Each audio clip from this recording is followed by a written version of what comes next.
Hi there, Helen Wilkie with your 5-minute author notes.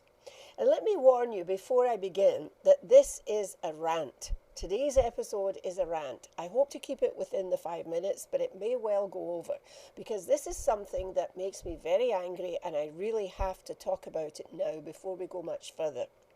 I talked earlier about the possibility of talking your book, either just speaking it yourself into a recording device or having somebody interview you and record it. And that is a perfectly legitimate way of getting to your first draft, and I use it myself with my 90-minute author.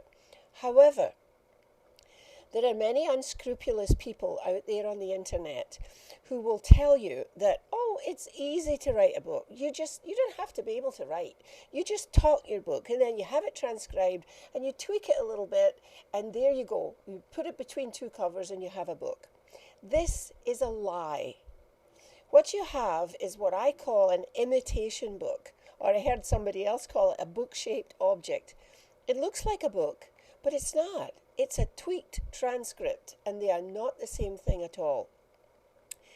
Think about this. Have you ever gone to the movies and you know how when the credits come up at the end, sometimes it will say adapted from the book by so-and-so.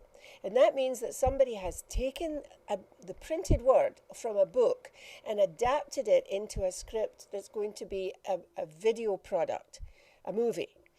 And it's adaptation because the words are different, the way it's expressed is different. When you record a spoken message such as your book and then have it transcribed, you then have to adapt it to the printed word and to book form. And so this is a very specialized branch of editing. And it's something that I do very well, and not everybody does. So you have to be careful about this. The book, I did a book, I ghost wrote a book some years ago for a fellow who I did a podcast. And in his podcast, he interviewed people. And the podcasts were about 15 minutes long. And I had to take a number of these podcasts and adapt them into book form. Now, when you do a podcast and you interview somebody, and it's the same thing if you're just speaking yourself. The way to keep it lively is to keep moving from one subject to another and then kind of circling back. That works beautifully for a podcast. It does not work in a book.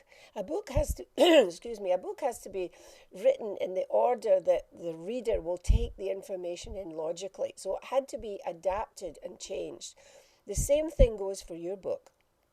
So a tweaked transcript is not going to do you any good because when people read it, it's annoying to read. So, and some people have said, well, you just say at the beginning of your book that this was originally an audio interview. Well, that's a cop-out. If you want to be a true author with a book that you can be proud of, this is not going to cut it. Certainly go ahead and talk your book or be interviewed and have your book, the audio transcribed. No problem with that. But you have to make sure that the next step is taken by a competent professional who can adapt and edit the material into book form so that it doesn't sound like a transcript with the ums and ahs taken out. So I'm sorry if this has run over the time. I'm sorry to give you a rant, but I do feel very strongly about this. And I hope that you won't make this mistake. I hope that when you take your transcript or you take your audio and have it transcribed, that you will then make the investment in the next step so that your book will be a book that you can be proud of. I'll talk to you next week.